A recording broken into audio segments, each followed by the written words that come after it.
नमस्कार, आप देख रहे हैं प्राइम टीवी और मैं हूं आपके साथ अनन्या मिश्रा। हमारे खास प्रोग्राम पॉडकास्ट में एक बार फिर से आपका बहुत बहुत स्वागत है।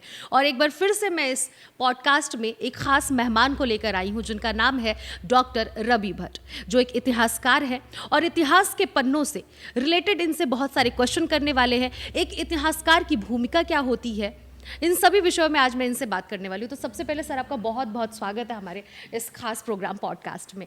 सबसे पहला सवाल तो मैं यही करूँगी सर कि आप एक इतिहासकार हैं और हिस्ट्री जो होती है बहुत ज़्यादा एक इंटरेस्टिंग सब्जेक्ट होता है। वो बहुत ज़्यादा लोग इंटरेस्ट से उसे पढ़ते हैं, उसके पन्नों को लोग बहुत ज़्यादा पलटते हैं कि आखिर क्या रहा है हमारे इतिहास में। तो सबसे पहले तो एक इतिहासकार की भूमिका क्या है, उसके बारे में मैं आपसे जानना चाहूँगी। जो सबसे अच्छी बात है वो ये है कि मैं शायद अपने जीवन में पहले किसी शख्स से मिला हूँ, वो है आप, जिसने कहा इतिहास जो होता है इंटरेस्टिंग होता है। अदरवाइज ज़्यादातर लोग जो होते हैं उनका कहना है कि history is a very boring subject and most of the people in their school and colleges they are shy of attending the classes of history. The reason is very simple that's the kind of a history is being taught in the confines of four walls of the school and colleges. That is a political history. Political history means you are taught about the different rulers, the different battles they fought, they defeated people, they won that, and the maximum probably you can talk about the administrative side of them. Like when you talk of the Aurangzeb, you say that he had imposed jizya tax. So that's maximum. But history as a whole is not taught because history can be of anything. History can be of homeopathy. History can be of allopathy. History can be of a nuclear science. History can be of physics, chemistry, maths. मैं यहाँ पर sir आपको रोकना चाहूँगी। मैं चाहूँगी कि जो भी बातें आप रख रहे हैं दर्शक तक, अगर हिंदी में रखें तो ज़्यादा बेहतर होगा, क्योंकि हिंदी में ज़्यादा अच्छे से लोग समझ पाएंगे। क्योंकि हम तो समझ ले रहे हैं, शायद 2-4 लोग समझ जाए, देखिए, ज़्यादा रहेगा हिंदी से।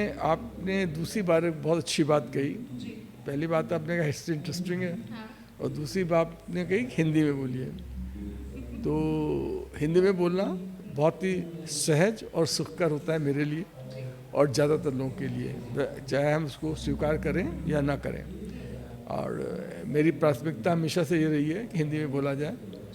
मेरे को लग रहा है शायद आपका इंटरनेशनल ऑडियंस है, इसलिए मैंने इंग्लिश में बोलना शुरू कर दिया था, पर सिंस आप इनकरेज कर रही तो ना मेरा प्रयास रहेगा कि मैं अपनी मातृभाषा में बोलूं।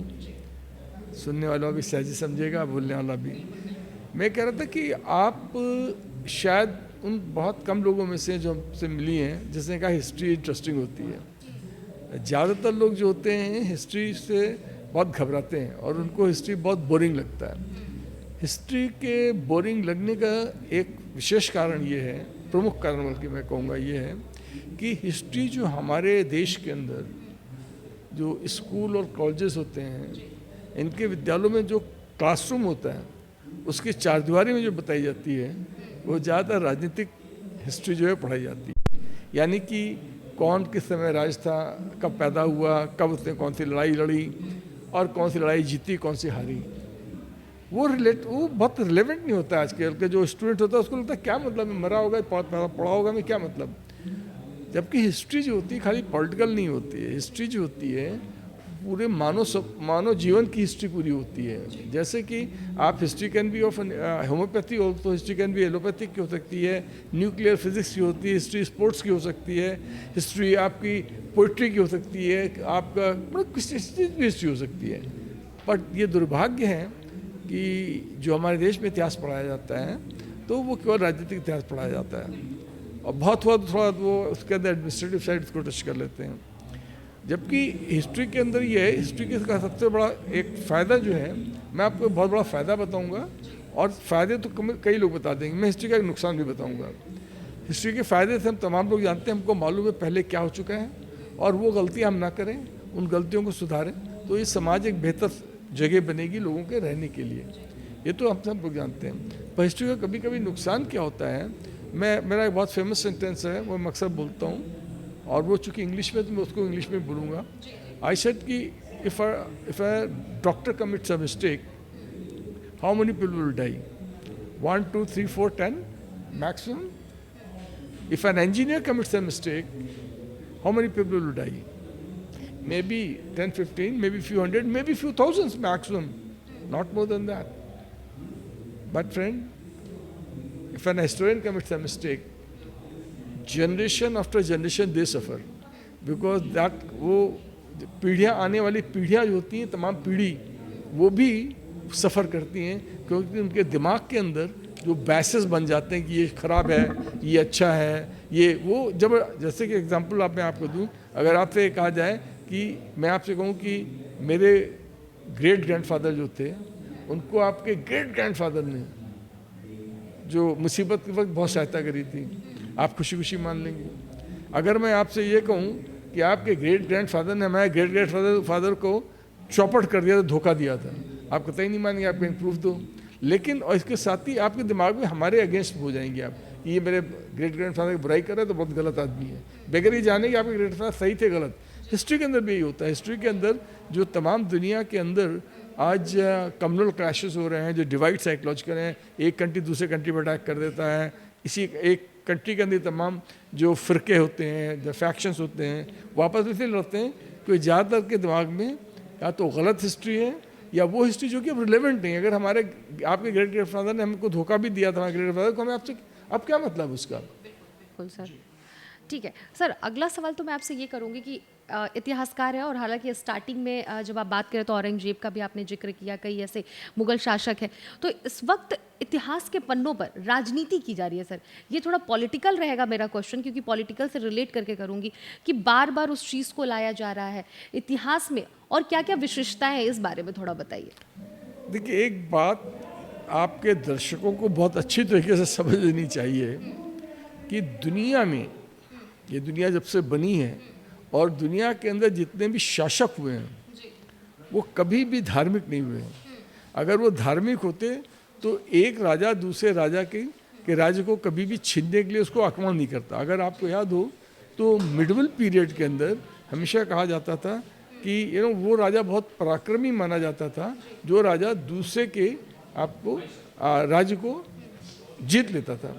तो मैं ये कह रहा था कि ऑल द एजेस जो शासक होते हैं, they have invariably misused the religion and but they always pretended that they are very religious people, इसलिए रिलीजन के सहारे उन्होंने राज किया है। तो आपके क्वेश्चन का जवाब यही है कि उस समय भी औरंगजेब के टाइम पर भी औरंगजेब अपने आप को कहता था मैं बहुत रिलीजियस आदमी हूँ, टोपी सिलता था, उसके पैसे करता था, लेकिन उसने कितने अत्याचार किए आप देखिए, ठीक है ना। इसी रंग से आप देख लीजिए जो भी सामंतवादी युग था, सामंतवादी युग के अंदर सामंतों ने अपनी जनता पे बहुत अत्याचार किया, लेकिन वो क्या पूरी दुनिया में रहता था कि वो जो राजा है वो भगवान का दूत है, तो भगवान का दूत अगर होगा तो अत्याचार कैसे करेगा।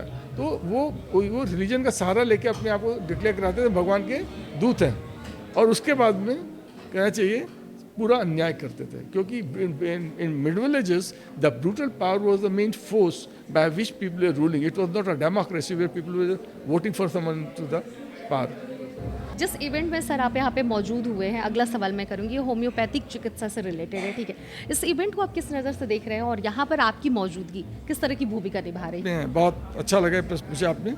देखिए, इस इवेंट का महत्व जो है इतना ज़्यादा है कि अपने आप में हिस्ट्री के अंदर एक टर्निंग पॉइंट होगा।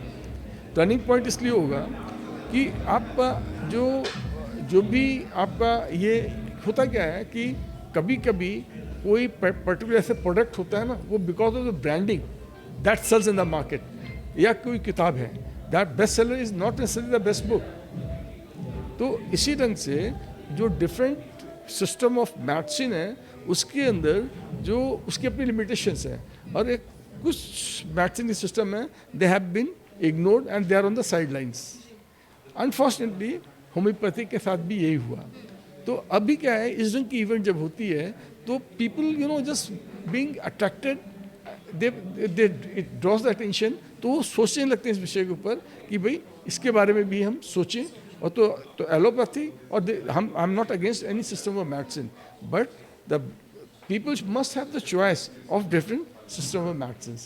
So this is giving them a boon. As you understand, there are a lot many diseases which cannot control by the allopathy or maybe Ayurveda, But then you have the cure in homeopathy, and there are certain things which maybe cannot be cured by the homeopathy, but can be cured by allopathy or by the Ayurveda. So now the best part of this event is that you are giving an option, you are giving a choice to the patient or the people who are taking care of the patient.